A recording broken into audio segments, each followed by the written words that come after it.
And once I make six figures, then I've made it. Well, maybe in the year 2000, but not anymore. And that's the frustrating part. People are finally getting to the point where they're earning a lot more, but it doesn't make any difference. But the Ram 2500 in particular has the longest days on lot time of any vehicle on the road. This vehicle right here, it's not uncommon for these to be sitting on a dealership lot for over a year and a half at this point. 8 out of 10 Americans who earn over $150,000 per year are living paycheck to paycheck, they claim. The Ford F-150 has been America's best-selling pickup truck for 48 consecutive years. So Ford really isn't too bothered or worried about it, but in my opinion, I think they should be. Pretty sad, really, but you can't say you feel bad for them. They took advantage of their customer, and now their loyal customers are nowhere to be found. So $42,345 for this particular one. Absolutely insane for a Maverick. If you want to throw up in your mouth a little bit, get a load of the price tag of this Ram 3500, $104,000. Now, I personally believe that we are witnessing the Tacoma effect with the Ford F-150. If you look at the top 20 worst selling vehicles within the United States right now, the vast majority of them are EVs, electric vehicles. Hey YouTube, Untamed here. Do you remember when earning six figures actually used to mean something? Not anymore. In today's video, I'm going to highlight a number of new stats, facts, and figures that present a clear picture as to where we're at when it comes to the wealth gap within our country and what it means for the auto industry. Personally, I believe it's going to decimate the auto industry as we know it. So stick with me as we talk through it all. We start with the most obvious bit, and that is the value of the dollar continues to go downward, right? Just in 2020, $100,000 is equivalent to $124,000 today in 2025. Let that sink in. When you go to your local dealership and you see lines upon lines of unsold inventory, all of which that cost an arm and a leg, just keep in mind that this $80,000 Ford Expedition Platinum used to cost about $60,000 just 5 years ago. Now, that rate of inflation wouldn't be so bad if our wages and salaries actually kept up with it. But the cost of things have gone up tremendously, all while the amount that we actually get paid has gone up in such a small amount. The average salary here in 2025 in America is between $62,000 and $63,000 per individual. Average salary. That's about $5,200 per month. Now, if you were to go out and finance that Ford Expedition on an average salary, well, you're begging for bankruptcy, right? You cannot justify a $1,500 to $2,000 monthly payment. That's what it's going to be, assuming you put maybe 10% down, if that. That's what you're going to be paying. And when you combine rent, mortgage, cost of insurance, cost of groceries with it, you can't keep up with it. Let's dig into that a little bit more in this video. What is the average cost of living? For rent or mortgage within the United States, you're paying about $2,500 to $2,800 per month. And that's average. Obviously, in some locations, it's going to cost you a lot more to live, like California, of course, Massachusetts. There's going to be more expensive locations to live every single month. But the average, about $2,500 to $2,800 per month for your rent and mortgage. Now, let's add in your insurance premium. On average, across the United States, $2,700 is the annual insurance premium for full coverage. So about $225 per month. Cost of groceries, the average household within the United States will spend anywhere between $500 and $600 per month just for groceries. And if you're like me and you have 5 hellions at home, well, get ready to uptick that to probably $700, $800. And when you sprinkle in your typical bills like your electric, your water bill, your streaming services that we all have and watch today, when you sprinkle that in, you're looking at easily another $500 to $700 per month across the country. I'll add in your auto loan bill. Your average auto loan payment within the United States is about $750 per month. That's the average across all vehicles. If you have a truck, get ready to spend well over $1,000 per month. When you factor in taxes, well, it becomes very clear as to why the vast majority of Americans, they cannot justify buying a vehicle right now, let alone a new vehicle. That is why new vehicle inventory sales are down tremendously. Really, since the beginning of the tariff scare, right? We saw a little bit of an uptick in sales because, well, the people who were going to buy a vehicle that year anyway, they decided to do it prematurely, right? They impulse purchased their vehicle because of the tariff talk. But now, here in September 2025, we've seen a tremendous uptick in new vehicle inventory because, well, nobody else is buying. We have about 2.83 million new vehicles available within the United States right now. That is up substantially just over the last few months. I found this next stat to be quite alarming. 8 out of 10 Americans who earn over $150,000 per year are living paycheck to paycheck, they claim. 8 out of 10. 80% of folks who are earning that much are living paycheck to paycheck. They're not adding anything to their savings. They're just covering the bare necessities, covering their bills. That does include, obviously, their frivolous spending to some degree, but they're not saving anything. And they're living paycheck to paycheck, covering just what they can to stay afloat, to keep a roof over their head and food on their table, a car payment, everything they need to quote unquote live. 8 out of 10. For this, they say you need to earn over $310,000 per household right now in 2025 to quote unquote live comfortably. To live comfortably and to add your savings, to be investing a little bit, to have a nice vehicle, some frivolous spending. $310,000 is what you need on average across the United States. Obviously, 310 grand living in Mississippi is going to get you much further than 310 grand living in California. I get it, but that is the average. Quite alarming. That's why I find it to be quite satirical, really, that so many dealerships were charging markups on quote-unquote desirable vehicles like the big body Broncos here. When these first came out, so many Ford dealerships were trying to take advantage of their customers, their loyal customers, with a $10,000 or more markup over MSRP.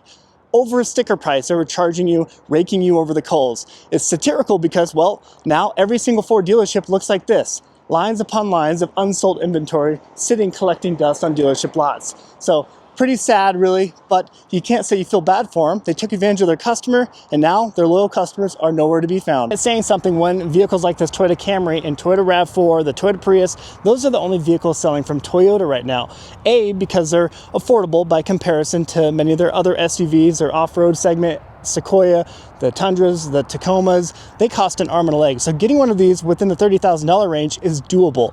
So A, Americans can actually afford the monthly payments on these. B, great fuel economy, of course, they make sense logically, right? But most importantly is, I believe brands like Toyota, they overdid the hybridization, right? They overdid that. They put tiny little four bangers into their Tacomas, their 4Runners, their Land Cruisers. Their Tundra has a twin turbo V6 now. They hybridized everything, turbocharged everything to the point where nobody wants those vehicles anymore. Hybridization makes sense in this. Smaller displacement engines make sense in this because it's fuel economy. You're not so much focused on that when it comes to the off-road oriented and off-road segment vehicles. Not just Toyota, it really is death by a thousand cuts when it comes to the automotive industry. A, Americans can't afford things right now. The vehicles have gotten far too expensive. They've gotten far too complex and overdone. We see that with the new generation Toyotas coming out, hybridizing everything, turbocharging everything. There's a sea of wires when you pop the hood. Most average Joes and Janes cannot pop the hood and comfortably work on their Toyotas anymore. And that is a problem. Toyota, of all manufacturers, should know that less is more. It's vehicles like this Toyota RAV4 XLE Premium that are actually selling. So it's XLE Premium, a pretty nice trimmed example, and even still, it is under that $40,000 threshold. So the monthly payments on this are justifiable for most Americans. And when you combine it with that great fuel economy, why not? There's a reason why 42% of all of Toyota's inventory across the United States consist of Toyota Tacomas and Toyota Tundras. 42% of their entire inventory. Pretty wild, let that sink in. But when you see price tags like that on a Tacoma, not even a top tier example, that's saying something. Now, if you look at the top 20 worst selling vehicles within the United States right now, the vast majority of them are EVs, electric vehicles. And well, the Ford Mustang Mach-E is among them. $54,510 for this particular example here. This is a huge problem because when these don't sell, and vehicle manufacturers invest so much money into the research and development for these vehicles, when these don't sell, that just means vehicles like this right here become more expensive. They uptick the price tags of these just a little bit across the board, across all models, just enough to make up for those losses. Now look at vehicles like the Ford Maverick here, you just can't help but wonder, can vehicle manufacturers even help themselves? This was intended to be the most affordable pickup that you can buy, slated right around that $20,000 price point range is what Ford was quoted on early on, but not anymore. Go look at any of these examples here. Many of them are teetering into the $40,000 range. This one here is an Lariat trimmed example Maverick, $41,125 for this particular one. Do like the color, eruption green, it's pretty sweet. Right next door, but this one's gonna cost even more. This is that Lobo edition. I got the little badge there. Yep, so $42,345 for this particular one. Absolutely insane for a Maverick. I find that Maverick to be extremely disgusting because it wasn't all that long ago that you can walk on a dealership lot, a Ford lot with $42,000 in your pocket and really kind of be choosy with what F-150 you buy. You can get a mid-tier trimmed example in that $40,000 range quite easily not that long ago. But if I were to look at any one of these F-150s here in front of me, I guarantee it, all of them are going to be well into that $60,000 range. Let's look at this one. This one's an F-150 Lariat. Well, I stand corrected, ladies and gentlemen. Not sure if you can see it, but this one here, $74,505. Absolutely sickening. Well, this dealership here is indicative of what the market is looking like for the Ford F-150. The Ford F-150 has been America's best-selling pickup truck for 48 consecutive years. So Ford really isn't too bothered or worried about it, but in my opinion, I think they should be. Right now, the F-150 is among the top 10 worst-selling pickups within the United States as of September 2025. They're not selling right now. There's over 116,000 of these available right now within the United States. There's an average days on lot time is about 115 days, with the price tag being just under 60 grand on average. Now, I personally believe that we are witnessing the Tacoma effect with the Ford F-150. And what I mean by that is Toyota has massively overproduced that Tacoma. So much so that they just have expected people to buy it because it has been a very popular vehicle. It is the best-selling mid-size pickup truck within the country. And because of that, well, they've almost gotten a level of arrogance with it. They think, hey, no matter how many we produce, they're going to sell. They'll sell with the United States. And well, that's not happening right now. They outsourced production entirely to Mexico for the Tacoma, right? They hiked up the price tag substantially, all while lessening the quality of it, stuffing a little four-cylinder engine underneath the hood. And well, people are voting with their pocketbooks now. They're not wildly excited about the Tacoma. The only reason why the Tacoma is selling is because so many Toyota dealerships are forced to offer incentivized interest rates and pretty substantial discounts on it. I think we're witnessing the same thing with the Ford F-150 here, right? Price tags have gotten shot to the moon, and well, Ford just thinks, hey, this is the best-selling pickup truck. Americans are going to buy it no matter what. Well, think again. I would argue that most Ford F-150 buyers buy their F-150s in the past for the same three reasons as to why people would buy their Tacomas previously: reliability, simplicity, and affordability. Affordability for what you get anyway, right?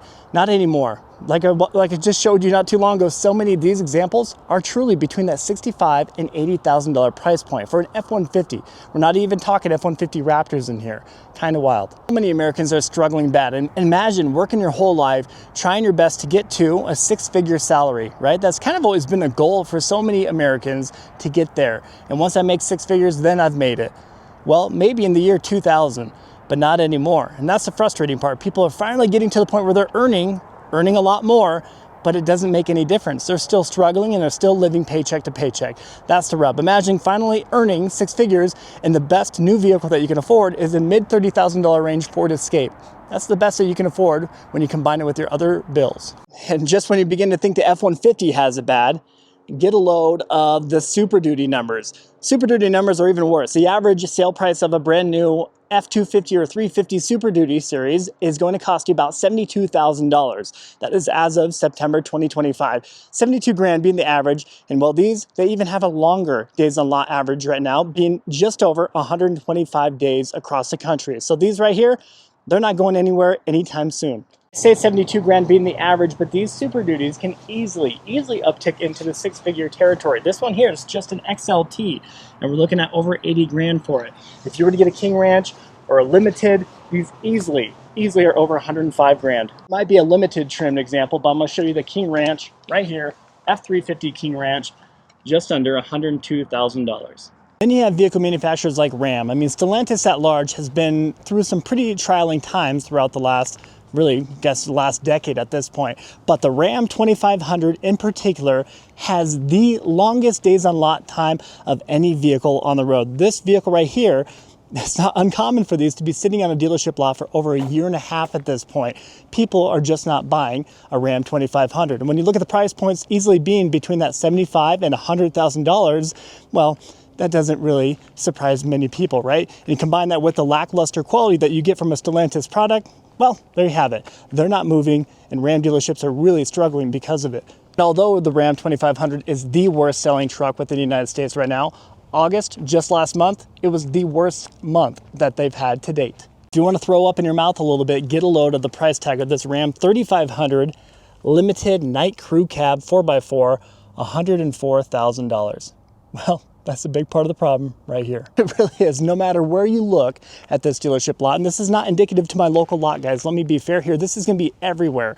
Everywhere you go, you're going to see this.